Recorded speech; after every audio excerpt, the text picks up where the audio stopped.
सिंह साहब ने बहुत गंभीर चर्चा की है। इसके मूल कारणों पर बात करना चाहूँगा। मंचस्थ सम्मानित अग्रज, राष्ट्र की स्थिति से चिंतित बंधुओं, मातृशक्ति,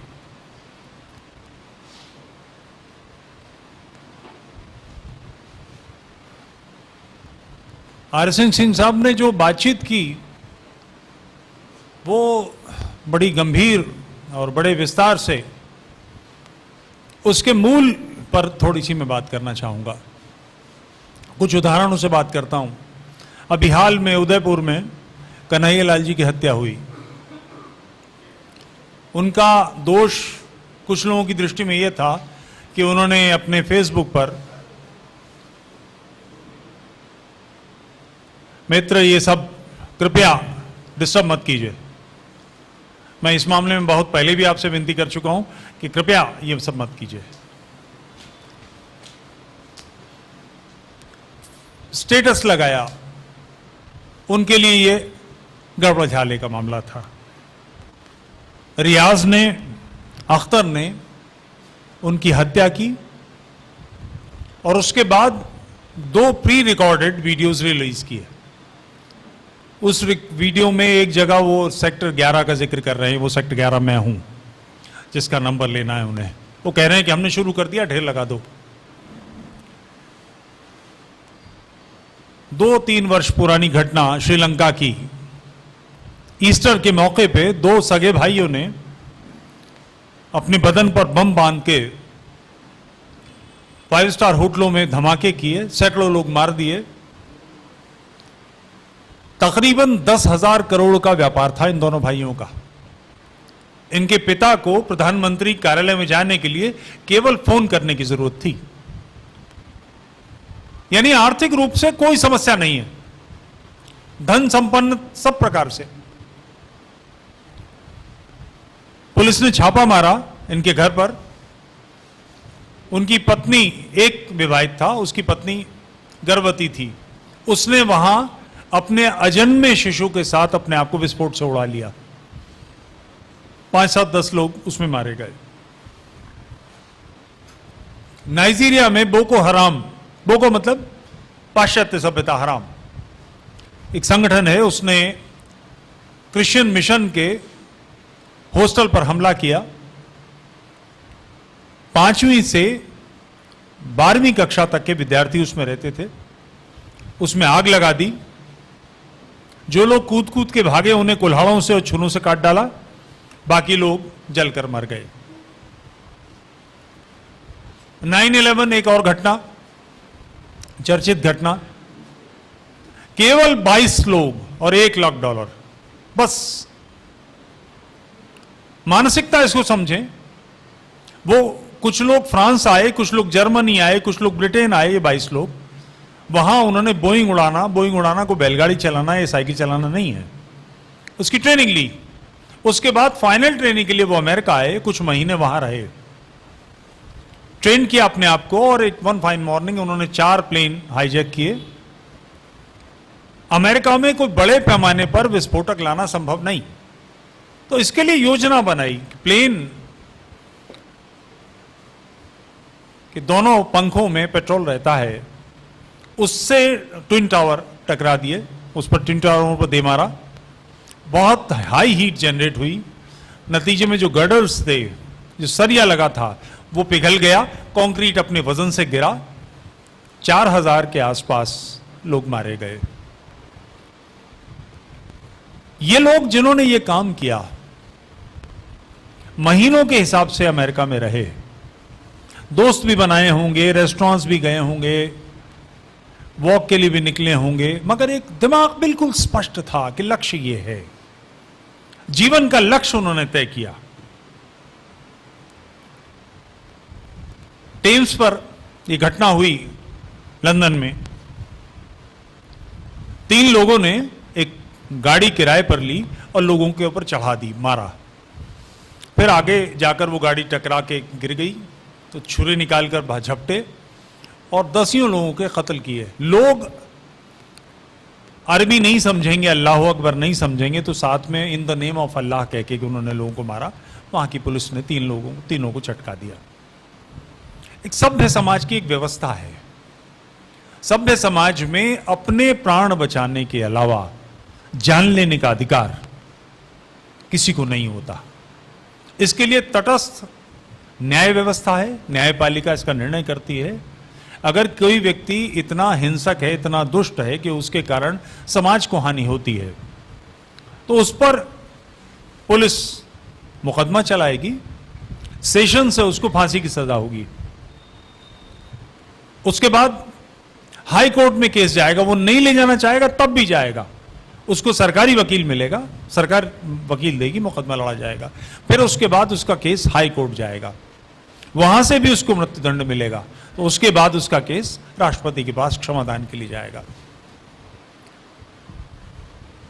इन चारों जगहों से यह तय होने के बाद फांसी दी जाती है। यह घटना इतनी विरल है कि मेरठ के दो जल्लाद थे, इकबाल मसीह, तारा मसीह, ये तकरीबन 15 साल पहले बाप बेटे मर गए। भारत में अब कोई जल्लाद नहीं है, एक भी जल्लाद नहीं है। अभी कुछ समय पहले जो मुंबई में घटना हुई थी, मेनन को, याकूब मेनन को फांसी दी गई थी, तो एक पुलिस वाले को तैयार किया गया था। ब्रिटिश पीरियड की एक रचना है, व्यवस्था है कि जल्लाद को पता है कि वो जिसको हैंग कर रहा है उसके लिए वो जिम्मेदार नहीं है, उसके हाथ बिल्कुल साफ हैं। उसके बावजूद ये ब्रिटिश व्यवस्था है कि जल्लाद के लिए शराब का कोटा होता है, उसको फांसी देने से पहले नशे में लाना आवश्यक माना जाता है। यह आज भी व्यवस्था है।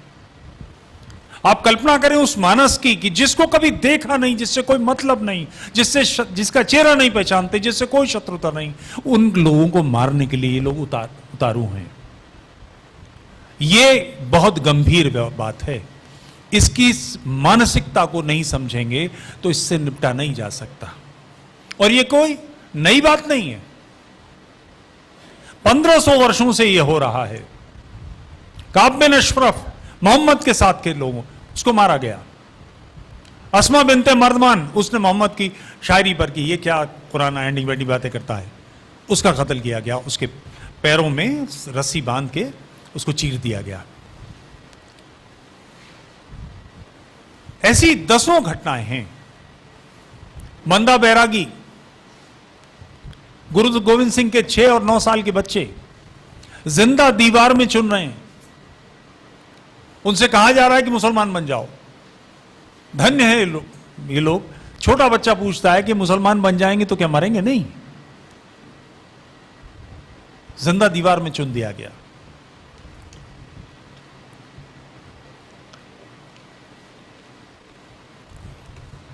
पूज्य सीताराम गोयल जी की दो खंडों में किताब है, Hindu temples what happened to them in Muslim era, Islamic evidences. इस्लामियों ने जो लिखा है, बादशाहों ने, सिपह सालारों ने, सूफियों ने, वजीरों ने, नवाबों ने, जो उन्होंने किया है भारत के साथ, हिंदुओं के साथ, मुशरिकों के साथ, काफिरों के साथ, उसका इस्लामी जो लिख रहे हैं वो सारी बातें हैं। 1300 वर्षों से इस देश में हो रहा है। 712 ईस्वी में सिंध पर आक्रमण, जिसे हम सिंध पर आक्रमण कहते हैं, चचनामा का हिंदी अनुवाद हो गया है, शायद 3-4-5 महीने में किताब आने वाली है। उन्होंने उसको हिंद पर आक्रमण लिखा है। मंदिर तोड़े, बुतखाने ढाए, मूर्तियां तोड़ी, काफिरों को मारा, काफिरों के मुंह में गाय का गोश्त डाला, ये सब डॉक्यूमेंटेड है। यहां से लड़कियां उठाई वगैरह वगैरह, ये सारे काम हुए। इसका कारण क्या है? इस पर थोड़ी सी मोहम्मद के बारे में मुझे बात करनी पड़ेगी। 1500 बरस पहले सऊदी अरब में एक पुजारी परिवार में, कुरैश पुजारी थे, मक्का में विभिन्न प्रकार के देवता थे, देवियां थीं, यहूदी भी थे उसमें, ईसाई देवी देवता भी थे, उनकी पूजा होती थी, उनकी व्यवस्था करते थे कुरैश। उनके परिवार में मोहम्मद का जन्म हुआ। 40 वर्ष की उम्र में उसने घोषणा की कि वो पैगंबर है, अल्लाह एक है। अल्लाह बेसिकली वहाँ का एक देवता है, अल्लाह, और वो अकेला है, उसमें कोई सम्मिलित नहीं है, मैं उसका पैगंबर हूँ। तौहीद इसको कहते हैं। नमाज उपासना, रोजा, ज़कात और हज, ये 5 नियम बनाए।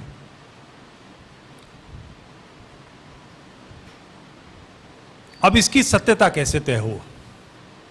कोई व्यक्ति आपकी गली का, कोई बाहर से आता है, मैं बाहर से आया हूं, कोई बड़ा दावा करूं तो आप सोचेंगे हो सकता है सही हो सकता है गलत हो। मगर गली मोहल्ले का आपका लड़का जो आपके सामने बड़ा हुआ है और वो कोई ऐसा बड़ा दावा करे कि मैं पैगंबर हूं, कौन मान लेगा? तर्क से बात करेंगे। इसको तय कैसे किया जाए, तो इसके बारे में कुछ घटनाएं बताता हूं कि ये इस्लाम है क्या। इस्लाम बेसिकली मोहम्मदवाद है, मोहम्मडनिज्म इसको कहते हैं। मोहम्मद का किया धरा अपनी जिंदगी में उतारना, लगातार वो काम करना जो मोहम्मद ने किए। यानी प्रत्येक मुसलमान के लिए फर्ज है कि वो 10%, 20%, 50%, 100% मोहम्मद बने। जो 100% वाले हैं वो अलकायदा के लोग हैं, आईसिस के लोग हैं, दाइश के लोग हैं, बोको हराम के लोग हैं, तालिबान के लोग हैं, हरकतुल अंसार वगैरह वगैरह, लब्बैक जिसकी तहरीक लब्बैक की बात कर रहे थे, ये सारे लोग वो हैं जो 100% मोहम्मद, ये सारा कुछ वो कर रहे हैं जो मोहम्मद का जीवन है। मैं 2-3 घटनाओं से और बात करना चाहूंगा। ये हैदराबाद की घटना है, कोई 25 साल पुरानी। उस समय इंडियन एयरलाइंस ऑपरेट करती थी मिडिल ईस्ट में। एयर इंडिया के अलावा इंडियन एयरलाइंस भी मिडिल ईस्ट में ऑपरेट करती रही है। एक 9-10 साल की लड़की बैठी थी, उसके बगल में कोई 65 साल का शेख बैठा था, वो रो रही थी। तो एयर होस्टेस ने उससे पूछा कि क्या बात है, तो शेख ने एतराज़ जताया कि मेरी बीवी है। एक आम बेवकूफ़ हिंदू की तरह उसकी समझ में नहीं आया कि ये 9-10-11 साल की लड़की का 65 साल का शौहर कैसे हो सकता है। उसने पुलिस बुला ली, उसको उतार लिया गया। बड़ा अखबारों में हंगामा आया था। ये 2-3 दिन तक चर्चा होती रही इस बात की, मगर इसका नहीं लोगों को ध्यान कि वो 3 दिन के बाद शेख अपनी बीवी को लेकर चला गया। ये मोहम्मद की हदीस है, मोहम्मद का अपना किया हुआ काम है। मोहम्मद ने 51 या 52 बरस की उम्र में 6 साल की आयशा से शादी की थी। आयशा का पिता अबू बकर सिद्दीक मोहम्मद से 2 साल छोटा था। कल्पना कर सकते हैं आप उस मानस की कि 6 साल की बच्ची के प्रति किसी की, क्योंकि इस्लामी सिस्टम है कि पुरुष पैगाम देता है। 6 साल की बच्ची से कहा कि मैं तुम्हारी बेटी से निकाह करना चाहता हूं, जिसका बाप 2 साल छोटा है। एक और घटना, इमराना, मुजफ्फरनगर को सर्च कीजिए, इमराना ऑफ मुजफ्फरनगर, आसानी से मिल जाएगा। इमराना ने सुबह बताया कि मेरे ससुर ने मेरे साथ रेप किया है रात में। तुरंत पंचायत हुई, सारा मोहल्ला इकट्ठा हो गया, खानदान के लोग आ गए, देवबंदी मुल्ला आ गए और सारे दिन पंचायत चली। शाम में फैसला ये हुआ कि तू अपने शौहर पर हराम है, अब तेरा मजाजी खुदा तेरा ससुर होगा, जिसने रेप करा अब ये तेरा शौहर बनेगा। कोई एक व्यक्ति ऐसी बात करे तो आप कहेंगे गधा है, दिमाग खराब है, पागल हो गया।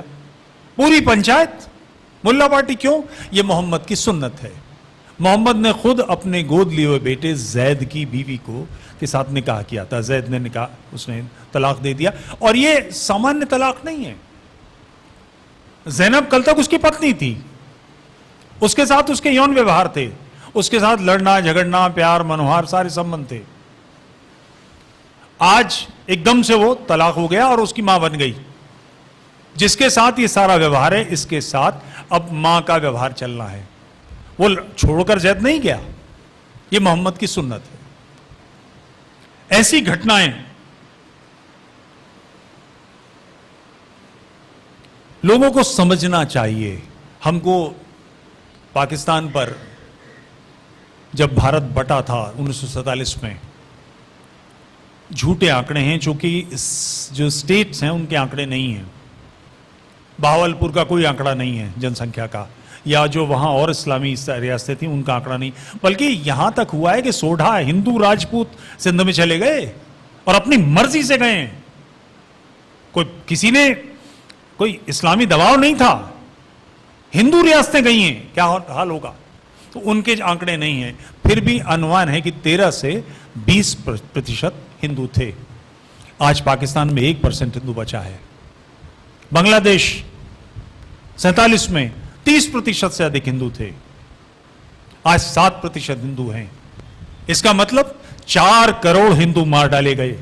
जिस जमाने में ओलंपिक हो रहे हैं, जिस जमाने में बड़े बड़े कॉन्सर्ट्स हो रहे हैं, हम बिजनेस स्टैब्लिश कर रहे हैं, हमारे 4 करोड़ भाई मार दिए गए, ये मुसलमान बना लिए गए या निकाल के बाहर कर दिए गए। ये बेसिकली मोहम्मद की सुन्नत है। जो कुछ वो कर रहे हैं वो मोहम्मद का लाइफस्टाइल है, उसका काम कर रहे हैं। अब हम इसको कैसे समझें, कैसे चैलेंज करें? मैं एक वाकया बताता हूं। मोहम्मद का शब मेराज का नाम सुना होगा, यहां भी मुल्ला पार्टी है कि जिस दिन मोहम्मद जन्नत में अल्लाह मियाँ से मिलने गए थे, उस मेराज की रात, उस दिन बड़ी आतिशबाजियां वगैरह होती हैं। मोहम्मद को, इस्लाम को समझिए। एक बहुत आसानी से मिलने वाली किताब है अंडरस्टैंडिंग मोहम्मद बाय अली सीना। अंग्रेजी में उपलब्ध है, हिंदी में उपलब्ध है, उर्दू में उपलब्ध है, अरबी में उपलब्ध है, बंगला में उपलब्ध है, मराठी वगैरह वगैरह, तकरीबन सारी भाषाओं में इसका अनुवाद हो चुका है। इसको पढ़िए, ऑथेंटिक किताब है, PhD है बिल्कुल। किसी के पास ना हो तो मुझे बताइएगा, मैं भेज दूंगा। मोहम्मद जब मेराज से लौट रहे हैं तो जन्नत देखिए उन्होंने। जन्नत में एक ऐसे फरिश्ते से मुलाकात हुई मोहम्मद की जो आधा बर्फ का है और आधा आग का है। कल्पना करें उस मानस की कि जिसने आधा बर्फ का और आधा आग का फरिश्ता सोचा। आखिर ये फरिश्ता आधा आग का आधा बर्फ का, इसका क्या होगा? ये किस काम आएगा? एक ऐसे फरिश्ते से मुलाकात हुई जिसके 70,000 चेहरे हैं। कैलकुलेटर हो किसी के पास तो काउंट कर लीजिए, ये बाद में कीजिएगा।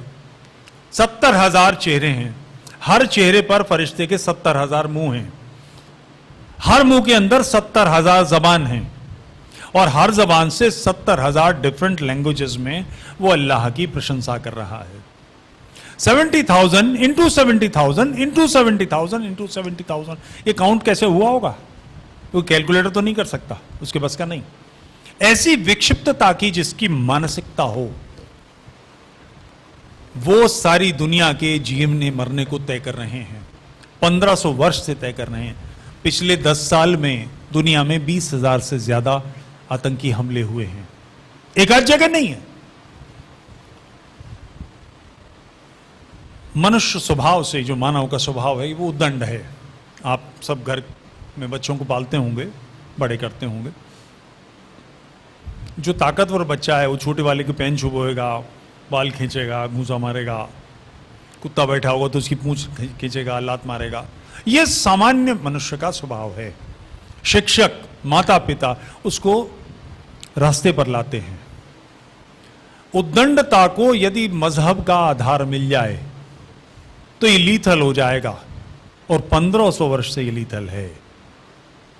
दुर्भाग्य है कि इतनी बड़ी समस्या का समाधान करने के लिए विश्व में कहीं कोई बात ही नहीं है। 300 साल तक क्रूसेड लड़े क्रिश्चियनिटी ने। समस्या जिस कारण थी उसका कोई ध्यान नहीं। यरूशलेम के लिए लड़ाइयां हो रही हैं, मगर जो मूल समस्या है उसका कोई ध्यान नहीं। 9/11 हुआ, अमेरिका अफगानिस्तान पे चढ़ दौड़ा, लाखों की तादाद में लोग मार दिए, अफगानिस्तान तकरीबन बिल्कुल वीरान कर दिया। समस्या का समाधान हुआ? आईसिस क्रिएट हो गया, बोको हराम आ गया, दाइश आ गया, फलाना आ गया। क्योंकि समस्या की जड़ अफगानिस्तान नहीं है, समस्या की जड़ वो कुफ्र और ईमान का चिंतन है। कुरान है इसकी जड़, यहां से है सारी समस्या। इसको मानने वाले जो लोग हैं, तौहीद, नमाज, रोजा, ज़कात, हज, ये मानने वाले दारुल इस्लाम कहलाएगा, इस्लामी। और दारुल इस्लाम का मतलब संख्या का मामला नहीं है, वर्चस्व स्थिति, प्रभावी स्थिति। भारत में कभी भी इस्लाम संख्या बल के रूप में, आज भी पाकिस्तान, बांग्लादेश, अफगानिस्तान और भारत के मुसलमान मिला दिए जाएं और हिंदू मिला लिए जाएं तो भी मुसलमान संख्या में अधिक नहीं है। मामला वर्चस्व का है, ताकत का है, आधिपत्य का है कि मुसलमान गैर मुस्लिमों से जजिया ले सकते हैं। जजिया को सामान्य टैक्स मत मानिएगा, जजिया के नियम हैं। देने वाला बैठा होगा, लेने वाला खड़ा रहेगा, हाथ बढ़ाकर लिया जाएगा, जजिया उठाकर लिया जाएगा, ऐसे नहीं दिया जाएगा। हाथ पर थूका जाएगा, जलील किया जाएगा। जो सबसे गरीब है, सबसे अधिक जजिया उसका, जो सबसे पैसे वाला है उसको सबसे जजिया कम। वजह कि दबाव क्रिएट करके उसको मुसलमान बनाना है। इसके साथ जब ये मानसिकता जुड़ जाती है, मजहब जुड़ जाता है और हम चुनौती नहीं देते तो इसके बड़े भयानक परिणाम आते हैं। भारत में 2-3 घटनाएं हुई हैं बड़ी, उन पर बात करूंगा मैं।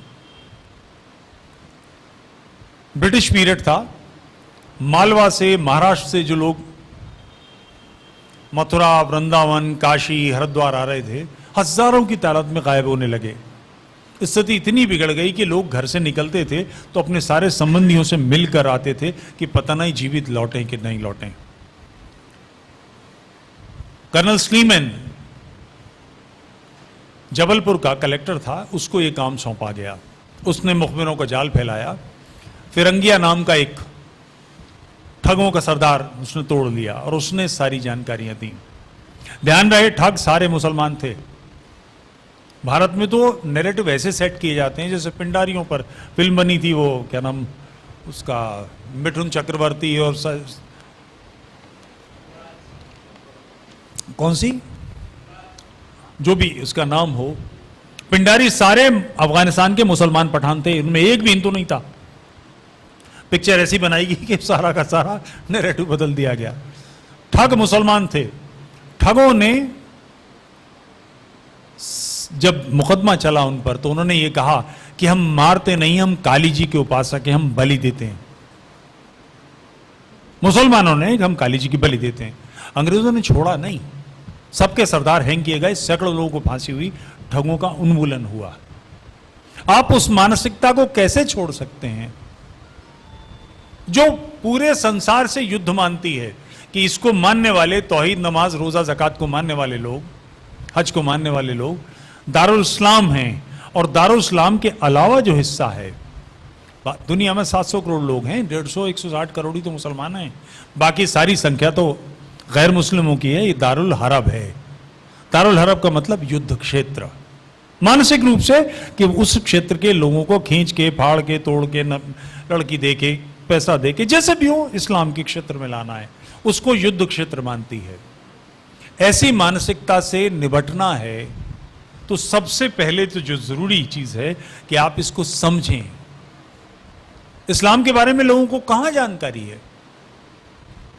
कुरान के अंदर है कि एक आदमी की गवाही के बदले औरतों की गवाही लेनी है तो 2 औरतों की गवाही ली जाए। कुरान में आयत है।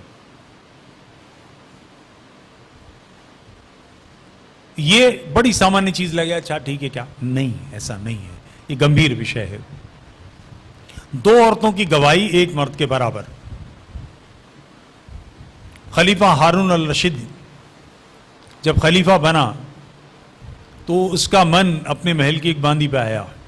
ये सब डॉक्यूमेंटेड का, सब चीजें लिखी है। उसने उसे बुलवाया तो बांदी ने कहा कि मैं आपके पिता के साथ रह चुकी हूं, मेरा दर्जा आपकी मां का है। खलीफा उसके इश्क में इतना गिरफ्तार था कि बीमार पड़ गया। वजीरों को चिंता हुई तो उन्होंने मुफ्ती से बात की। मुफ्ती ने कहा मैं फतवा दे दूंगा, 1 लाख दीनार लूंगा। खलीफा से कहा गया कि 1 लाख दीनार में फतवा मिल रहा है, उनका बुलवा लो। बुला लिया गया।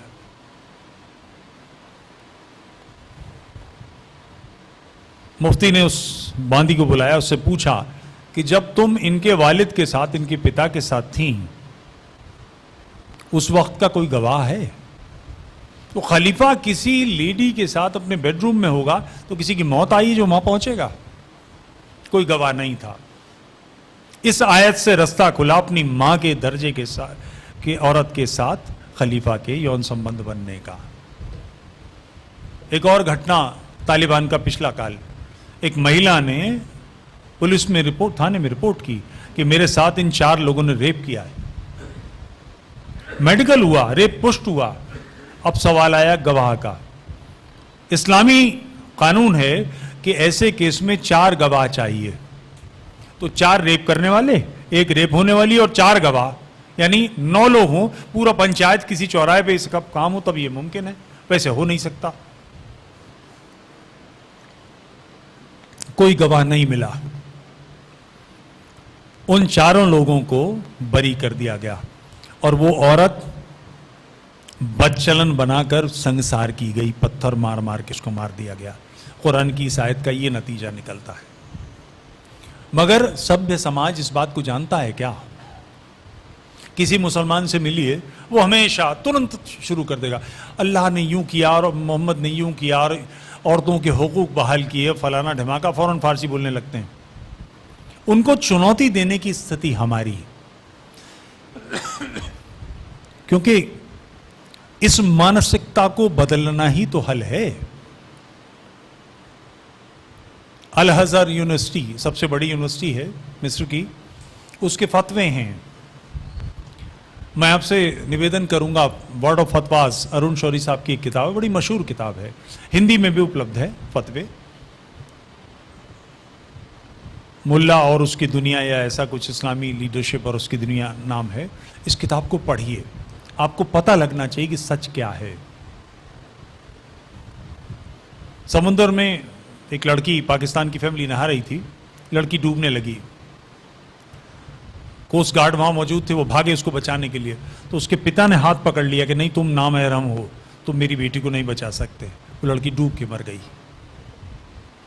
इसकी जिम्मेदारी उसके बाप पर नहीं है, इसकी जिम्मेदारी इस्लाम पर है, जिसने महरम और नामहरम का झगड़ा सिखाया। मगर भारत वो देश है जहां, जिसको ये यश है कि यहां सत्यार्थ प्रकाश लिखा गया, जिसके 14वें खंड में इस्लाम का भरपूर खंडन है। मगर हमें यह पता ही नहीं है कि सत्यार्थ प्रकाश क्या है। गालिब का शागिर्द था ये अल्ताफ हुसैन हाली, बहुत मशहूर मुसद्दस है उसकी, उसके कुछ मिसरे में पंक्तियां पढ़ना चाहूंगा। वो दीने हिजाजी का बेबाक बेड़ा, मोहम्मद के दीन का बेबाक, ब्लंट, बोल्ड, तेजस्वी बेड़ा, वो दीने हिजाजी का बेबाक बेड़ा, निशान जिसका अक्साए आलम में पहुंचा, जो सारे संसार में गया। मज़ाहम हुआ कोई खतरा न जिसको, जिसे कोई संकट नहीं भाए, न कुलजुम में ठिटका, न पैसिफिक ओशन में ठिटका, न अम्मा में झिझका, किए पै सिफर जिसने सातों समंदर, वो डूबा दहाने पे गंगा के आकर।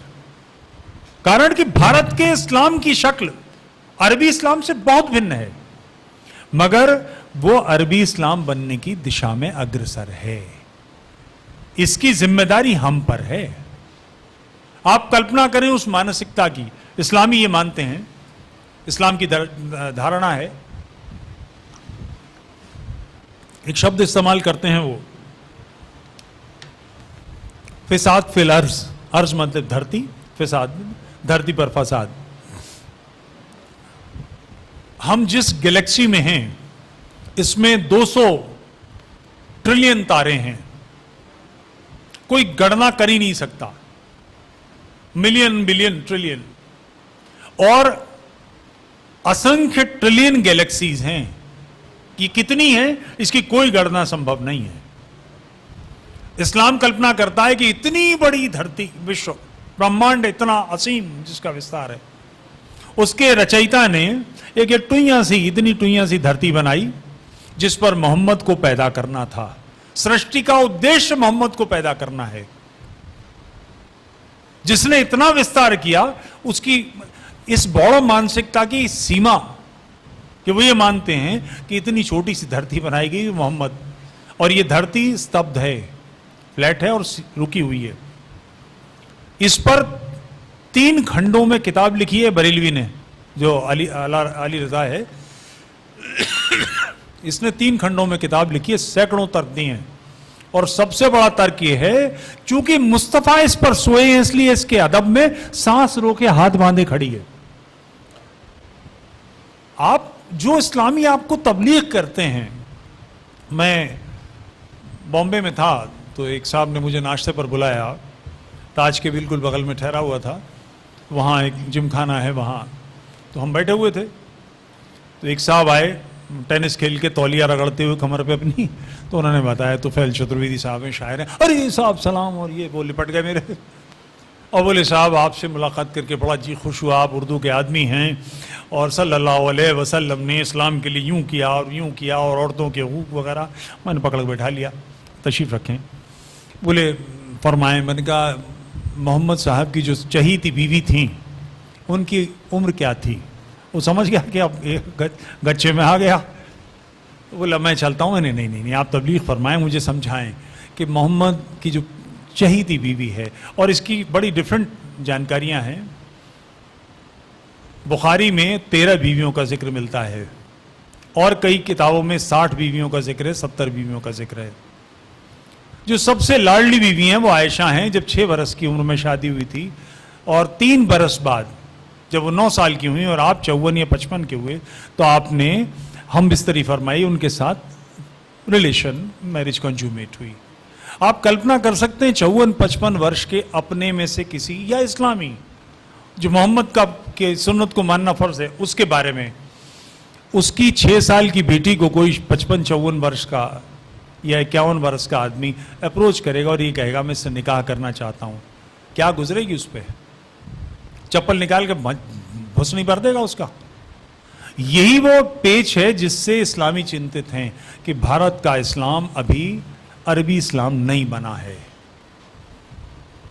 पुत्र वधू के बारे में हमारी धारणा कि भाई बेटी है वो, वही उनके अंदर भी है, मगर ये लगातार बदल रहा है। इस्लाम की मांग ये साम्राज्यवादी हैं। वो न केवल अपने लिए नियम तय करता है बल्कि आपके लिए भी नियम तय करना चाहता है। फ्रांस की पत्रिका ने मोहम्मद के कार्टून बनाए, तो कोई नया काम नहीं किया।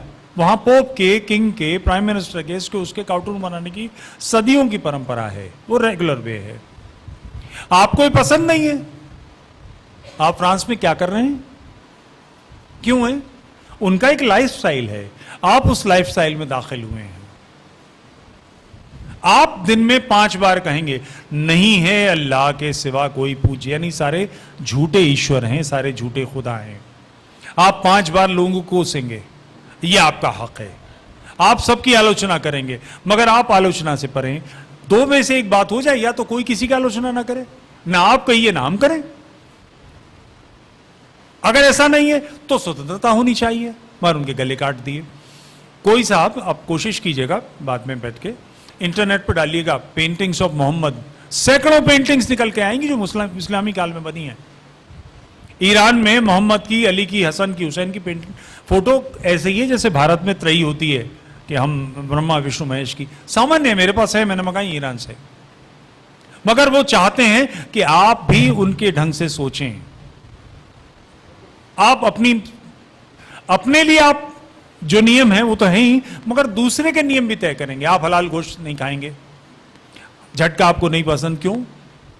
आपको किसी ने बुलाया है फ्रांस में या इंग्लैंड में या जर्मनी में कि आप ये लाइफस्टाइल बरतिए, आपकी जो मर्जी करें।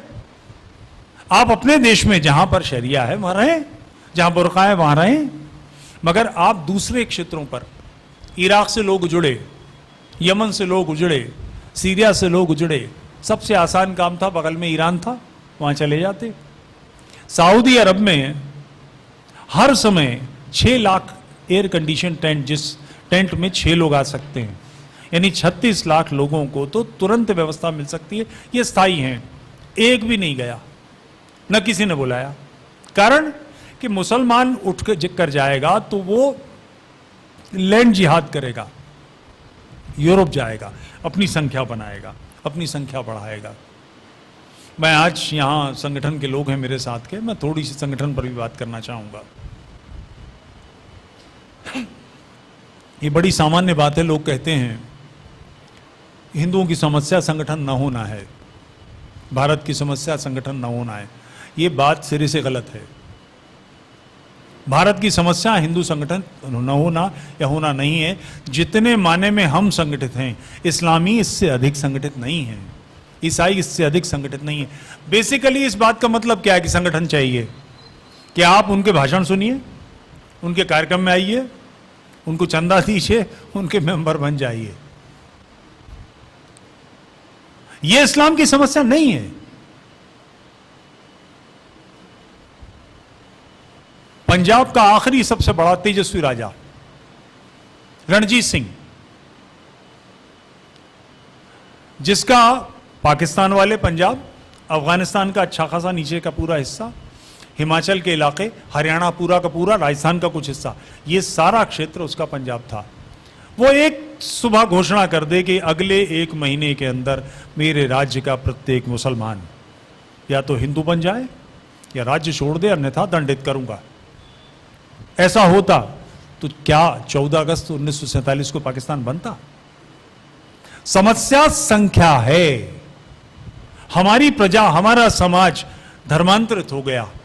इस्लाम किसी के साथ नहीं रहता, उसका स्वभाव वो नहीं जिएगा, वो वर्चस्वी मानसिकता वाला है। तो उसको, उसकी संख्या कम करना एकमात्र इलाज है। इस संख्या को कैसे कम कर सकते हैं, यह आपके पौरुष पर है। मैं इस समस्या के अब समाधान की ओर थोड़ी सी बात करता हूं। आपको यह असंभव लगेगा कि यह नहीं हो पाएगा। कल्पना करें उस मानस की जो 712 ईस्वी में जिसने सिंध पर आक्रमण किया। ये 21वां आक्रमण था। 20 बार काट के डाल दिए गए थे, सब मार दिए गए थे, सब भगा दिए गए थे, फिर भी लगातार आते रहे। 21वां आक्रमण सफल हुआ। वो आक्रमण भी 50 साल टिका, उसके बाद वो सब फिर मार के भगा दिए गए। चूक क्या हुई कि जिन्हों को गौ मांस खिलाकर भ्रष्ट कर दिया गया था, मुसलमान बना दिया गया था, उनको हिंदू समाज ने तिरस्कृत कर दिया, छोड़ दिया। वही लोग हैं जिनकी संख्या बढ़ी और आज देवल यानी कराची हमारे पास नहीं है। पंजाब पूरा निकल गया। पंजाब वो धरती है जहां वेदों का संकलन हुआ है, हमारे पूर्वजों की नाल गड़ी है जहां। इसको वापस चाहिए कि नहीं? तो इसको वापस लेने का तरीका क्या है? संख्या कम करना। तो इसके लिए जो ठंडा है, खिचड़ी में बीच में हाथ नहीं डाला जाता, उंगली जल जाती है, किनारे से खाई जाती है। प्रत्येक हिंदू ये लक्ष्य मानकर चले, जिम्मेदारी के साथ। आपका सबका काम, आपका धन, यश, वैभव, पौरुष, जो कुछ आपके पास है, 2 लोगों को शुद्ध कीजिए, 2 लोगों की संख्या कम कीजिए। इस्लामी भगवतियां तैयार हैं। हम लोग हफ्ते में 2-3 शुद्धियां करते हैं, कोई बड़ी बात नहीं है, बहुत सहजता से होता है। मगर लक्ष्य मान लीजिए कि मेरे जीवन का, मेरे 2 बेटे हैं, नहीं, मेरे 3 हैं या 4 हैं, इन 4 के लिए मैं अपने सारे क्षमताओं को लगाऊंगा। 2 लोगों को शुद्ध करना है, यह काम करना ही करना है। यहां संख्या कम है। इस्लामियों के साथ मजाक उड़ाना, तंग करना, इससे बात नहीं बनेगी। सब्जी वाला आ गया, उसके धमका दे, भाग तेरी तो, यहां से निकल जा, फल नहीं बेचने देंगे, इससे हल होगा क्या? इस्लाम से नहीं निपटा जा रहा है, मुसलमान से लड़ रहे हैं, जिसके 4, 5, 6 पीढ़ी पहले पूर्वज, हो सकता है कि ये जो ओवैसी है 15 पीढ़ी पहले इसके दादा और मेरे दादा सगे भाई हों। ये हमारे डार से बिछड़ा है। डार से बिछड़ा परिंदा किसी पेड़ पर जाके बैठ गया तो उसको दुत्कारेंगे? इसको वापस लाना है, इसको अपना बनाना है। दबाव जरूर चाहिए, निश्चित रूप से चाहिए, मगर उस दबाव के साथ परिणाम तय कर लीजिए कि करना क्या है। आपके पास कोई बढ़ई आया मुसलमान, कोई प्लम्बर आया, कोई दर्जी आया, उदास है, क्या बात है साहब, काम ठीक नहीं चल रहा। ऐसा कर, 11 मंगलवार को हनुमान जी के मंदिर में ₹1.25 का प्रसाद चढ़ा। बीज तो डालिए उसके दिमाग में। आपकी बिटिया की दोस्त है मुसलमान, उसको 3 तलाक समझाइए, हलाला समझाइए उसके मन में। और इस्लामी भगवतियां हिंदू बनने को तैयार हैं, कोई कठिन नहीं है। कठिनाई ये, वो ये सोचती हैं कि ये स्थिर होगी कि नहीं बात। उनको इतने गर्व के साथ अपनी पुत्र वधू बनाइए, अपनी घर की बिटिया से जरा सम्मान दीजिए कि जो एक बड़ा रास्ता खुले कि वो अपनी और 4 बहनों से कहे कि हिंदुओं में शादी करोगे तो जिंदगी बढ़िया चलेगी। कोई कुरान की आयत है बीवियों को पीटने के लिए, हक है। मैं ये नहीं कह रहा हूं कि हिंदू अपनी पत्नियों के लिए अच्छे हैं, ये नहीं कह रहा हूं, मगर जो धर्म का आधार है वो ये है, नारे से पूजनते रमनते तत्र देवता। जहां स्त्रियों का सम्मान होता है वहां देवता निवास करते हैं। इसको जो हिंदू अपनी पत्नी के लिए दुष्ट है उसको बदलने का रास्ता है, मगर कुरान का तो क्या कर सकते हैं आप? तो दो लोगों की शुद्धि का लक्ष्य लेकर चलिए। यहां से उठेंगे तो मन में ध्यान कीजिए कि किससे अप्रोच करनी, किससे बात करनी है। और इस्लाम पर बात करने के लिए अंडरस्टैंडिंग मोहम्मद हिंदी अंग्रेजी सारी भाषाओं में है। इस काम को आप करेंगे, संघर्ष होगा। आपको इस्लाम से लोहा लेना है तो आपके पास लोहा है कि नहीं, ये बहुत आवश्यक प्रश्न है। घर में 7 लोग हैं, एक 6 महीने का बच्चा है, तो भी 7 के लिए लोहा होना चाहिए। हर के पास कोई निहत्था नहीं, कोई खाली हाथ नहीं। निश्चित रूप से 9 इंच से बड़ा धारदार मूठ वाला हथियार, धारा 25 लगती है उस पर, कानून जानता हूं मैं। मगर जो लोग बहुत नियम मानने वाले हैं, जो बाथरूम में भी लेफ्ट से चलते हैं, वो बिल्कुल ना करें ऐसा। मगर जिन्हें अपने जीवन की चिंता है वो निश्चित रूप से इसकी व्यवस्था करें। तीसरे, जो लोग पौरुष प्रकट करेंगे, मैं स्वयं न्याय मंच चलाता हूं, बिल्कुल स्पष्ट बात है। जैसे मुझसे कहा लोगों ने, आपको ध्यान होगा उदयपुर में 2 भाइयों ने, उनकी बहन को एक इस्लामी तंग करता था, उन्होंने उसको चटका दिया, तो हमने 1-1 लाख रुपया चेक से उन दोनों को दिया, दोनों बच्चों को। ये धर्म है। अभी कन्हैयालाल जी मारे गए, इसके लिए पैसा इकट्ठा किया। मैं बिल्कुल विरोध में हूं, बिल्कुल कुछ करने की जरूरत नहीं। रोंदड़ू बच्चे इकट्ठे नहीं करने हैं। दर्जी, उसकी कैंची इतनी बड़ी होती है, अगर बीच का पेच खोल ले तो ये लंबे लंबे 2 चाकू होंगे उसके पास। जो 4 दिन से इस्लामी जिसका पीछा कर रहे हैं, जो चिंतित है, पुलिस के पास जा रहा है, उसको इसकी चिंता नहीं कि उसको पकड़ा जा सकता है। उसको कहीं बाहर भी नहीं जाना, वो सिर्फ एक पेज खोल के कमर में लटका ले, उसका काम हो जाता है। ऐसे व्यक्ति के लिए 1 करोड़ रुपए इकट्ठा किया, उसके परिवार की चिंता हो गई। जिसको करना है वो करे, मैं निजी रूप से इससे सहमत नहीं हूं। जिन्होंने प्रहार किया, पौरुष प्रकट किया, चाहे पहलू खान का हो, चाहे अकबर खान का हो। अकबर खान वाले केस में हम लोग गए थे और 5 बच्चे थे, 40-40 हज़ार रुपये चेक से और 25-25 हज़ार नकद मैं निजी रूप से देकर आया। राष्ट्र दे रहा है, हम समाज को दे रहे हैं, क्योंकि जूझने वाले लोगों के साथ खड़े होइए। हिंदुओं ने अपने योद्धाओं की चिंता बंद कर दी है। योद्धा की चिंता नहीं करेंगे तो विजय कहां से प्राप्त होगी? तरीका कौन सा है? 3 काम, 2 लोगों की शुद्धि या 2 लोग कम करने, कैसे करेंगे आप तय कीजिए। दूसरे, लोहे की व्यवस्था। और तीसरे, जिसने लोहे का प्रयोग किया है, जाहिर है वो तुम थाना कचहरी पुलिस के चक्कर में होगा, जेल में होगा।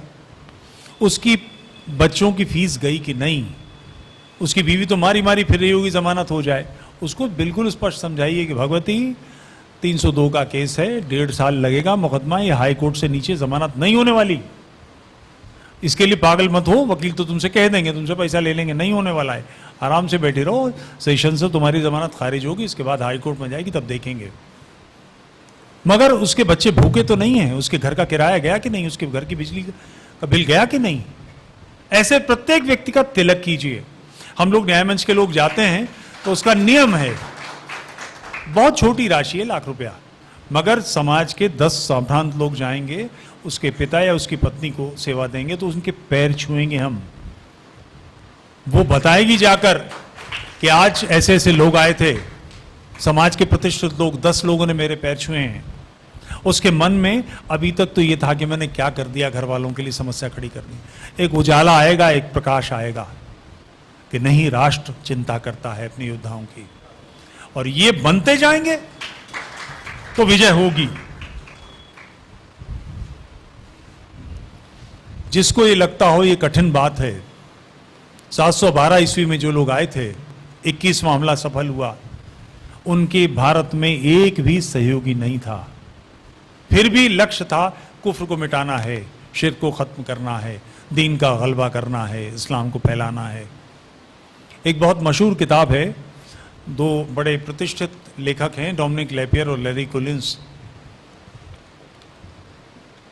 फ्रीडम एट मिडनाइट, इनकी बहुत मशहूर किताब है। ऐसी ही इनकी एक किताब है, ओ यरूशलम। 2000 साल तक यहूदियों के साथ भयानक अन्याय हुए। सेकेंड वर्ल्ड वॉर में हिटलर और उसकी फौजों ने रशिया के 60 लाख से अधिक लोग मार दिए। उसी काल में स्टालिन ने 60 लाख से अधिक यहूदी मार दिए अपने। सारी दुनिया में उनके साथ अन्याय हुआ। जैसे मुसलमान विदा लेते हैं तो खुदा हाफिज कहते हैं, हिंदू राम राम कहते हैं, ऐसे 2000 साल तक यहूदी जब बिछड़ते थे तो एक दूसरे से कहते थे अगले बरस यरूशलेम में। 2000 साल तक ये लौ चलती रही और उसके बाद प्रस्फुटित हुई, उनका देश उनको मिला। तेरी हालत बदल जाएगी तय है, तेरी हालत बदल जाएगी तय है, अगर आंखों में सपना जाग जाए। जय हिंदू राष्ट्र। क्या है, मैं गंगोत्री से, गंगा सागर की जगह गंगा सागर से गंगोत्री की तरफ आता हूं। कोई भी काम होता है तो उसका कारण होता है।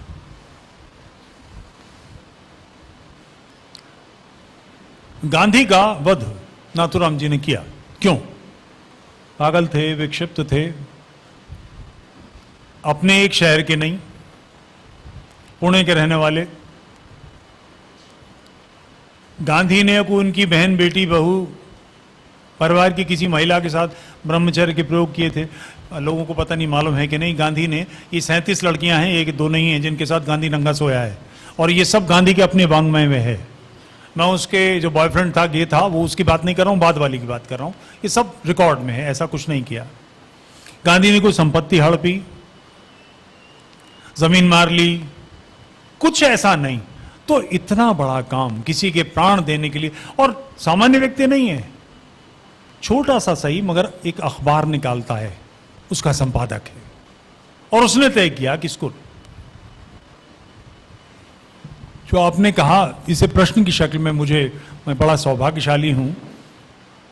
5 वर्ष पहले सोशल मीडिया के थ्रू संपर्क हुआ था। ऐसे ही सावरकर जी के पोते हैं, मेरा परिचय कभी नहीं था उनसे, सात्यकी ने मुझसे मैसेंजर के थ्रू या कोई फेसबुक के थ्रू मेरा नंबर मांगा और एक फोन आया और कहा कि दादा को अन्ना कहते हैं या क्या कहते हैं मराठी में, बड़े भाई को, उनसे बात करेंगे, कराइए। तो उधर से आया, मैं अजिंक्य गोड से बोल रहा हूँ। उनका कहें, बोले मैं गोपाल गौडसे जी का पोता हूँ, नाथूराम गौडसे जी का पोता। हमने इस वर्ष के नाथूराम गौडसे पुरस्कार के लिए आपका चयन किया है, आप आ सकेंगे? आप विश्वास नहीं करेंगे, मेरे भल भल आंसू बहने लगे, गला रुंध गया। ये तो आपके पास आना तो गंगा स्नान है, तीर्थ यात्रा है, जरूर आऊंगा। वहां ये प्रश्न किसी ने पूछा था उससे, अंत में प्रश्नोत्तर काल में, इसी बात को। तो ये काम करने की जरूरत क्यों पड़ी? ये निश्चित है कि गांधी उस समय नहीं मारा जाता तो गांधीवाद की मौत हो गई होती। सारे राष्ट्रवादी चिंतन को बुरी तरह से दबोच लिया गया। इतनी बुरी स्थिति आई, हमारे पीछे गुरु जी का चित्र लगा हुआ है, डॉक्टर जी का चित्र लगा हुआ है। गुरु जी के काल में प्रातः स्मरण में गांधी का नाम डाला गया। हमने अपनी स्किन सेविंग एक्सरसाइज में ये तक किया। मगर ये बात, ये लॉ, ये दिया, ये मशाल हम सब के अंदर थी। गांधीवध क्यों हमने संघ कार्यालय से ही पढ़ी।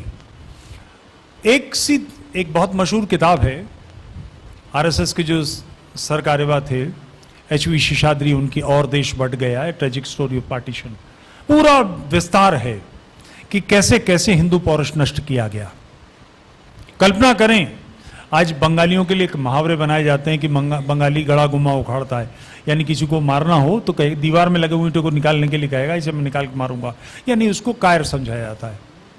ये वही बंगाली है जिसने बंग भंग हुआ तो इतना बड़ा उपद्रव खड़ा करा, इतना विप्लव खड़ा किया। 15-15, 14-14 साल के लड़के प्रफुल्ल चाकी 14 साल के थे, खुदीराम बोस 15 साल के थे। चटगांव का सूर्यसेन, मास्टर सूर्यसेन का जो विद्रोह है, जिसमें पूरा पूरा शस्त्रागार अंग्रेजों का कब्जा कर लिया, 10वीं के विद्यार्थी हैं सारे, मार मार भुस भर दिया। न भूतो न भविष्यति, कलकत्ता से राजधानी दिल्ली लानी पड़ी, जान की इतनी संकट आ गया और फिर भी चैन से नहीं बैठे, दिल्ली में बम फेंकने आए। ऐसा पौरुषवान समाज सन 46 में डायरेक्ट एक्शन हुआ और स्त्रैण बनकर रह गया, नपुंसक बनकर रह गया। कारण कि राजनैतिक रूप से जो मानस था, दिमाग था, लीडरशिप थी, वो गांधी में शिफ्ट हो गई और उसने हिंदू समाज को प्रत्येक प्रकार से प्रताड़ित करने का काम किया, जिसकी चरम परिणति वंदे मातरम का विषय हो, उर्दू का विषय हो, हर प्रकार से हिंदुओं की दुर्गत करी गई। और अंत में यह हुआ कि हम साथ नहीं रह सकते, देश बांट दिया जाएगा। ये एक ऐसा पाप है कि भगवान राम भी करें तो उन्हें भी जीवित नहीं छोड़ेंगे। पूज्य मातृभूमि का विभाजन, ये राष्ट्र वेदों से भी पहले से आ रहा है, वेदों में इसका गुणगान है, मगर ये तो अनंत काल से, इतिहास जहां समाप्त हो जाता है उससे पहले से हम चले आ रहे हैं। इसका विभाजन, इसके विभाजन के महापाप के करने वाले व्यक्ति को स्वाभाविक मृत्यु नहीं मरने देंगे हम। जिनको इसका अनुमान न हो तो उसके लिए जानकारी दे दूं, अंग्रेज इस पाप को अपने माथे नहीं रखना चाहते थे। अंग्रेजों ने, वायसराय ने, कांग्रेस वर्किंग कमेटी, चूंकि सरकार में 2 लोग थे, ध्यान रहे नेहरू प्रधानमंत्री 1947 से पहले बन गया था, ब्रिटिश पीरियड में। मुस्लिम लीग और कांग्रेस वर्किंग कमेटी की, जो दोनों की वर्किंग कमेटी थी, उनको पारित करके देना था कि विभाजन होगा। मुस्लिम लीग ने पारित कर दिया। कांग्रेस वर्किंग कमेटी का प्रस्ताव गिर गया, कई लोग थे जिन्होंने विरोध किया। गांधी ने कमान संभाली, लोगों को चुप कराया और फिर दोबारा वोटिंग कराई। तो वो पूरी पीढ़ी जितने मौजूद थे, सबके सब दुष्ट हैं, चांडाल हैं, सारे जिम्मेदार हैं, मगर जो आखिरी प्रहार किया वो गांधी ने किया। तो इस व्यक्ति के इस पाप का कुछ नहीं कर सकते, क्योंकि इसको दंडित करने की कोई व्यवस्था कानून में नहीं है। देश के विभाजन करने वाले पाप को, करने वाले पापी को दंडित करने का कोई कानून नहीं है। तो हम व्यक्तिगत रूप से करेंगे और इसको करने में नष्ट हो जाएंगे। आपको आनंद आए, पढ़िएगा, मेरे पास तो उपलब्ध हैं और वैसे उनके साइट्स पे हैं।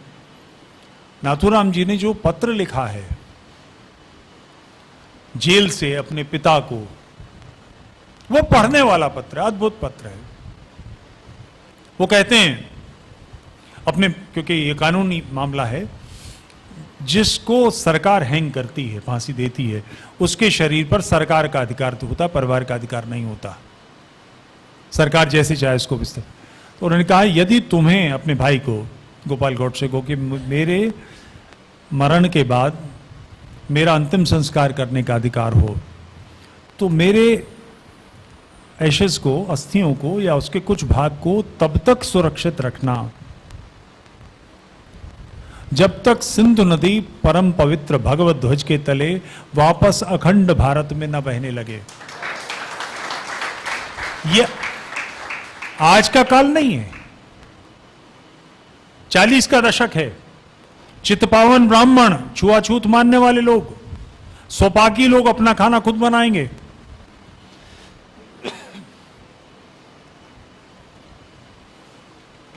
उसने वसीयत की, विल की कि मेरा अंतिम संस्कार होगा, श्राद्ध नहीं होगा, मैं प्रेत बनूंगा, भटकूंगा तब तक जब तक अखंड भारत परम पवित्र ध्वज इस पर नहीं लहराता।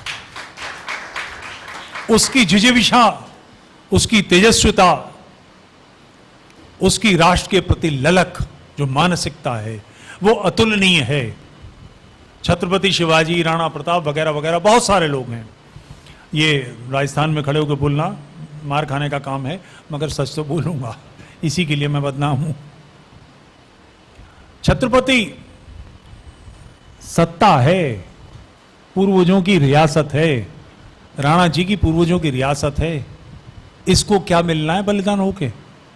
इसको कुछ नहीं मिलने वाला, केवल धर्म। तो अगर अगर आप राष्ट्र भक्तों की कोई श्रृंखला बनाएंगे, कोई सूची बनाएंगे, तो पहले नंबर पर आएगा ये व्यक्ति। ये दोनों लोग जिन्होंने प्रहार किया, कल्पना करें, ये लोग, इनके बारे में कुछ जानकारी मैं आपको व्यक्तिगत देता हूं। इनको जब दिल्ली में पकड़ लिया गया, पुलिस वालों ने मारा पीटा, इनका दांत टूट गया। फिर उनकी समझ में आया कि उनके करने का काम नहीं है।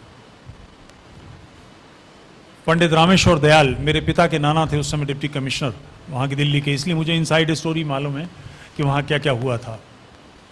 तो उनसे अंग्रेज़ों ने पूछा कि आपने ऐसा ऐसा, जब सारी बात बयान ली है, सॉरी भारतीय पुलिस ने जो बयान ली है, तो उन्होंने बताया कि हम चितपान ब्राह्मण हैं, जिस मोहल्ले में कसाईयों की तरफ से खून नालियों में बह के आता, वहाँ नहीं जाते। तो पहले हमने उन गलियों में जाना शुरू किया, फिर मुर्गा मार के देखा, हम मार लेंगे नहीं, फिर बकरा अपने हाथ से काटा, फिर बकरी की खाल उतारी, फिर भैंसे कटते देखे। जब पक्का हो गया तब फिर दिल्ली आए। ये एक प्रोसेस था, वही 9/11 वाला कि 22 लोगों ने तय किया कि ट्विन टावर उड़ा देंगे। धर्म के लिए इसी ललक की, इसी जिजीविषा की आवश्यकता है। कई बार लोगों को डर लगता है, मैं बोल रहा हूं, आशंका भी है इसकी, मृत्यु हो सकती है, अपघात हो सकता है, हत्या हो सकती है। इसका दूसरा प्रश्न, अगर आज नहीं मारा जाऊंगा, 61 वर्ष का हूं, तो 1500 साल जीऊंगा, क्या हो जाएगा? राणा प्रताप इतना तेजस्वी नाम है, 3 पीढ़ी पहले के उनके परदादा का नाम मालूम है किसी को? भगवान राम की 4 पीढ़ी पहले के दादा का नाम मालूम है किसी को? मगर नाथूराम जी के लिए किसी ने प्रश्न किया। स्वामी श्रद्धानंद का नाम मालूम है।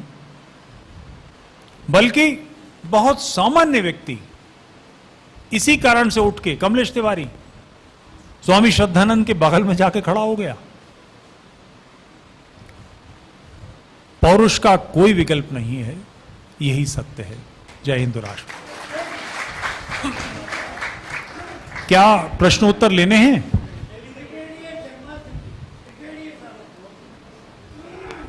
जी माइक। हेलो, आपका उद्बोधन बहुत सुंदर था जी, इसलिए मेरी इच्छा हुई कि आपसे प्रश्न पूछूं।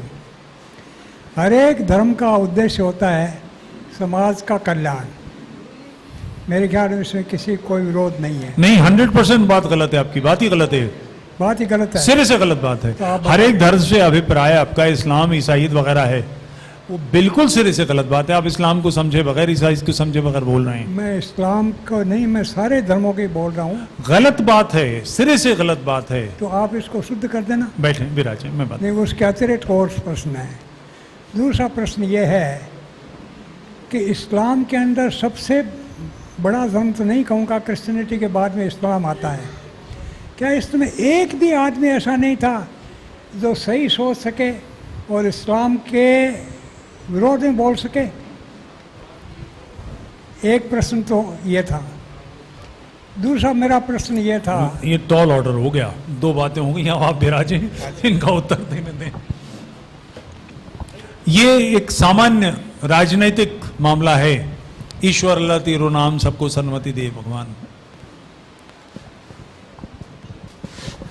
कमल का पर्यायवाची लोटस है। कैसे कि कमल के और लोटस के गुण एक हैं। लोटस का मतलब कटीला कोई चीज हो, तो फिर कमल का पर्यायवाची नहीं होगा। एक तो ये शब्द सब धर्म एक हैं, मूलतः गलत है। धर्म केवल एक है और उसका उपासना पद्धति से कुछ लेना देना नहीं है। धर्म के 10 लक्षण मनुस्मृति में हैं, उसका इससे बिल्कुल लेना देना नहीं कि आप मूर्ति पूजा करते हैं, यज्ञ करते हैं, नहीं करते, आत्मा को मानते हैं, आत्मा को नहीं मानते। धर्म भिन्न प्रकार की चीज़ें। मान्यवर का यहाँ अभिप्राय ये है, इस्लाम, ईसाईयत, हिंदू ये सब समान हैं। ये राजनीतिक धारणा है। इस्लाम कुफ्र और ईमान की धारणा से ग्रसित है। वो जिसे तौहीद, नमाज, रोज़ा, ज़कात, हज मानता है वो मुसलमान है, और उसके अलावा सारे लोग शत्रु हैं, उनको नष्ट करना है। इतनी देर में ये बात करके चुका हूं तो ये बात समझ में आनी चाहिए। आप मुसलमानों को सामान्य, वो एक माफिया है, उसको इस तरह से नहीं देख सकते। एक बात। दूसरा, आपने प्रश्न क्या किया था? ठीक, जो मोहम्मद को माने, मोहम्मद की सुन्नत को माने, इस्लाम में ऐसा काल आया है, मुतज़िले हुए हैं, जो ये खलीफा हारून रशीद और इनके काल का लोग हैं, ये बहुत गहरे बौद्ध प्रभाव के लोग हैं। उसी समय एक पंचतंत्र का अनुवाद हुआ, कलीला दमना नाम से, आयुर्वेद से यूनानी बनी, वगैरह वगैरह। उन लोगों ने कुरान को रद्द किया, ये कहा कि एपिक है, इससे ज़रा कोई मतलब नहीं है। कोई व्यक्ति मुसलमान रहते हुए, यानी इन पांचों चीज़ों में विश्वास करते हुए, समझदार नहीं हो सकता।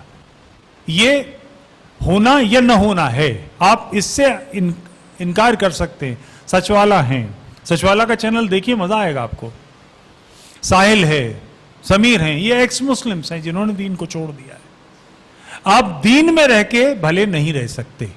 ये हो सकता है कि आपको दीन की सही जानकारी ना हो, पूरी तरह से बदलाव अभी आप उनके अंदर नहीं आया हो, मगर आप सोचें कि मुसलमान रहकर कोई भला आदमी होगा, ये हो ही नहीं सकता, क्योंकि उसकी मानसिकता बड़ी भिन्न है।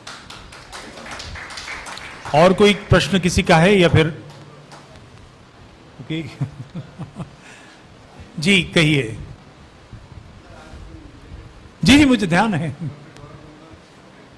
माइक दीजिएगा भाई साहब, माइक पकड़ाइए, आपके हाथ में।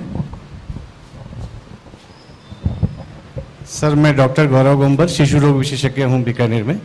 सर, मेरा प्रश्न आपसे यह है कि जो यंग जनरेशन से जैसे हम लोग बात करते हैं, ये लोग आज भी अगर अपन देखें तो 20 से 30 साल की उम्र के लोग अपन को इसमें अपन को नहीं मिलते, उनकी रुचि नहीं है इसके अंदर। तो हमें जो जैसे हम बात करते हैं, वो जैसे मेरा बेटा भी है 24 इयर्स, जैसे उनसे बात करते हैं तो उनको बड़ा मुश्किल होता है समझाना। वो स्यूडो सेकुलरिज्म के अंदर जकड़े हैं, उनको ये बताना कि ये गलत है, सही है, इट इज़ वेरी डिफिकल्ट। तो इन लोगों को, क्योंकि भारत का भविष्य तो यही है सर, तो ये इंटेलेक्चुअल क्लास है जो पर्टिकुलरली 20 से 30 साल के बीच के जो लोग हैं, इन लोगों को इस मुख्य धारा में कैसे जोड़ा जाए सर? ये एक चैलेंज है। ये समस्या न केवल हिंदुओं की है, ये इस्लाम की भी है, क्रिश्चियनिटी की भी है। नई पीढ़ी, जो हार्मोन्स जिनके बड़े प्रबल होते हैं, वो भिन्न प्रकार से सोचते हैं, करते हैं। इसका एक तरीका, जो एकमात्र तरीका है, एजुकेट करना। अंडरस्टैंडिंग मोहम्मद मैंने किताब के बारे में बताया, इसको पढ़िए। और बहुत सारे अब सोशल मीडिया के ज़रिए से बहुत दूर तक बात पहुंच रही है। उनको एक बात समझने की है, जो उनके ध्यान में आनी चाहिए, कि इस रास्ते पर जिस पर वो जाना नहीं चाहते या जिसे इग्नोर करना चाहते हैं, उस रास्ते का पर न जाने का परिणाम, मैं कई बार बोलता हूँ, we are heading towards civil war. ये बात बेसिकली गलत है। सिविल वॉर की तरफ हम नहीं बढ़ रहे, सिविल वॉर हमारी तरफ बढ़ रही है। जैसे लोग आज राजस्थान में बड़े बड़े व्यापारी हैं, सिंध के व्यापारी इससे कहीं बड़े थे। बॉम्बे की फिल्म लाइन बेसिकली है, लाहौर की फिल्म लाइन है। शुरू के सारे लोग पंजाब के ही थे, वो सारे कैसे आए? मूल तो वहां के लोग हैं, बहुत धनाढ्य लोग। क्या हुआ? 47 में लाहौर का तय नहीं था कि ये पाकिस्तान में जाएगा या भारत में जाएगा। 3-4 जगह गड़बड़ हुई है। चिट्टग्राम ये हिंदू बहुल था, थर पारकर ये हिंदू बहुल था, लाहौर हिंदू बहुल था, जो हमारे पास आने थे, खाली नहीं हो रहा था। लाहौर के गुंडों ने, चूंकि हिंदू बहुल था, लाहौर के गुंडों ने 50-60 हिंदू लड़कियां, महिलाएं, उनका नंगा जुलूस निकाला। आप रुके ना रुके, वो स्थिति आ रही है, ये होना है, इसका कोई विकल्प नहीं है। उनकी जानकारी में होना चाहिए। उसके बाद लाहौर से विस्थापन शुरू हो गया। हिंदुओं को लगा, चूंकि सारी की सारी फोर्स, बलूचिस्तान पे भी बड़ी जोरदार बात की है, बलूच रेजिमेंट सबसे ज्यादा दुष्ट थी जिसने हिंदुओं के साथ अत्याचार किया है। सबसे भयानक अत्याचार इन कम वक्तों ने किए हैं, जो आज तड़प रहे हैं। हिंदुओं के साथ सबसे ज्यादा परेशान इन्होंने किया था, क्योंकि वहां फोर्सेज उन्हीं की तैनात थी। ये तो सावरकर जी का धन्यवाद दीजिए कि सेकेंड वर्ल्ड वॉर से पहले उन्होंने सारे भारत का दौरा किया, रियासतों का दौरा किया और बड़े पैमाने पर फोर्सेस में हिंदू भर्ती कराए। वो देख सकते थे कि इस विश्व युद्ध के बाद अंग्रेज टिकेंगे नहीं और मुसलमान बहुल सेना है, अगर हिंदू बहुल हो जाएगी तो हथियार हिंदुओं के पास आ जाएगा। जैसे अग्निवीर अब योजना आई है, ये कार्य करने का है और हम धीरे धीरे, क्योंकि लोहा लेना है तो लोहे की तैयारी, इसमें तो कोई विकल्प ही नहीं। तो आपको ध्यान होगा आज से कुछ 4-5-6 साल पहले व्हाट्सएप पे ढेरों वीडियो आ रहे हैं, कटर से गले काट रहे हैं और चाकुओं से मार रहे हैं, ये सारे आईसिस के लोगों के गोलियां मार रहे हैं। वो वीडियो सबने देखे हैं। इस्लाम के खिलाफ सारी दुनिया में एक धारा बह रही है, उसका कारण वो खुद हैं। जब वो गले काट रहे थे तो वीडियो बनाने के लिए मैं नहीं था, आप नहीं थे, उन्होंने खुद बनाए हैं लोगों को आतंकित करने के लिए। आईसिस के काम हैं, वो दाइश के काम हैं। इसके परिणाम आ रहे हैं, संसार भर में स्थिति आ रही है, ये गति और बढ़े इसके लिए जैसे आज हम लोग बरसात के कारण से थोड़ी कम संख्या में इकट्ठे हैं, ऐसे कार्यक्रम कीजिए, लोगों के अंदर विचार फैले, यही ये तरीका है। और कोई प्रश्न? तो एक प्रश्न बस, माइक दीजिए, क्योंकि अब 10 बज रहे हैं, घर भी जाना है। नमस्कार चतुर्वेदी जी, मैं रजनीश त्यागी हूँ और आप बहुत अच्छा काम कर रहे हैं। मैं आपके चैनल को देखता हूँ, जयपुर डायलॉग्स को देखता हूँ और आपसे प्रेरणा लेता हूँ। और आप तो तब के हैं जब हमारे इन आक्रांताओं ने जब हमारे वेद और पुराण और तब जब ख़त्म कर दिए, तो जो हमारे गुरु थे उन्होंने उन शिष्यों को जो पढ़ पाए, जो 2 वेद पढ़ पाए वो द्विवेदी बने, जो 3 पढ़ पाए वो त्रिवेदी बने और जो 4 पढ़ पाए वो चतुर्वेदी बने। तो आप अच्छा काम कर रहे हैं। मेरा सवाल जो है, मैं अपने मूल सवाल पे आता हूँ। आपने बात की कि भाई हमें अपना पौरुष दिखाना पड़ेगा। हमारे साथ प्रॉब्लम ये आती है कि जब मुसलमानों के साथ बात होती है तो उनके जो लॉजिक्स हैं, उनके कंठस्थ हैं चीज़ें। हमारे लोगों को, हम परंपराओं के बेस पे अपने बच्चों को पालते हैं। 1947 से जो एजुकेशन मिनिस्ट्री रही है यहाँ की, और आपको पता है किस तरह के मिनिस्टर्स रहे हैं सारे के सारे। प्रश्न बने, हमारे यहाँ रिलीजियस स्टडी नहीं है। मैं बाहर रहता हूँ, आउट ऑफ इंडिया रहता हूँ, मैं वहाँ देखता हूँ कि रिलीजन को, जैसे अगर कोई क्रिश्चियन कंट्री है वो अपने रिलीजन को पढ़ाता है, बचपन से पढ़ाते हैं और उनके अंदर एक वो लॉजिकल एक थॉट प्रोसेस शुरू होता है। अगर आप मुस्लिम कंट्री में जाओगे तो वहाँ तो है ही ये चीज़।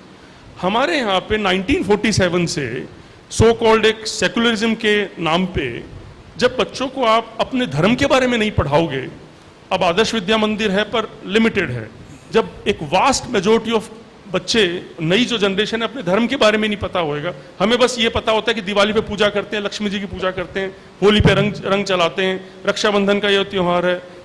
प्रश्न तो प्रश्न मेरा ये है कि ये हम कैसे बदलाव ला सकते हैं कि सरकार को मनाया जाए कि रिलीजियस स्टडीज़ को हमारे यहाँ बचपन से, जब बाबर पढ़ते हैं, हम हुमायूं को पढ़ते हैं, हम अकबर को पढ़ते हैं, मैंने अपना बचपन उनको पढ़ते हुए निकाला, पर रिलीजियस स्टडी नहीं होती।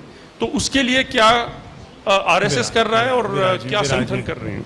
देखिए, कुछ वैचारिक प्रश्न जिनके करने के हैं उनसे पूछने का है। हमारे जो हिंदूवादी संगठन हैं उनकी एक अजीब सी भ्रांत धारणा है कि समाज जागरण करेंगे। मैं इस विषय को जानता हूं, मैं एक बढ़िया किताब लिखता हूं, आर्य बाहर से आए, इस पर किसके खंडन में 1000 कॉपी छप जाएगी, 2000 कॉपी छप जाएगी। एनसीआर में रहता हूँ, 3-4-5 साल में वो किताब बिक जाएगी 2000। उतने समय में 3-4-5 साल में 5 लाख बच्चे ये पढ़ के तैयार होंगे कि बाहर से आक्रमण करने आए थे। तो ये कार्य करने का एचआर मिनिस्ट्री का है।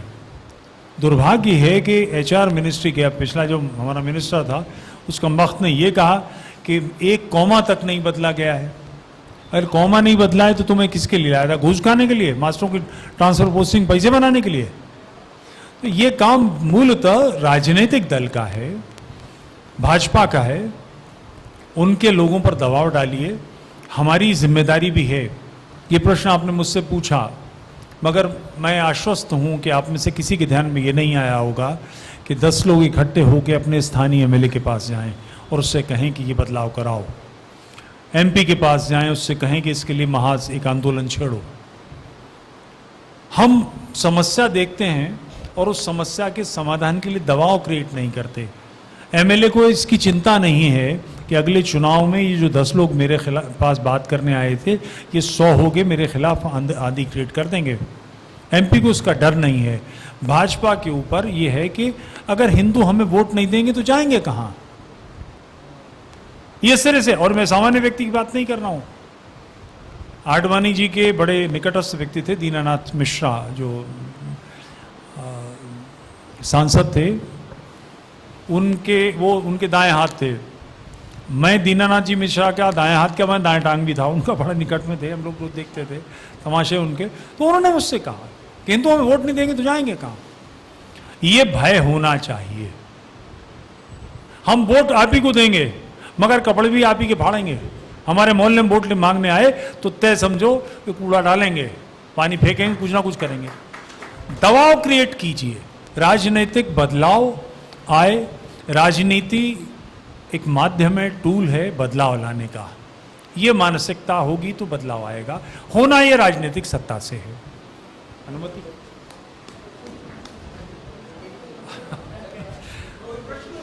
जी।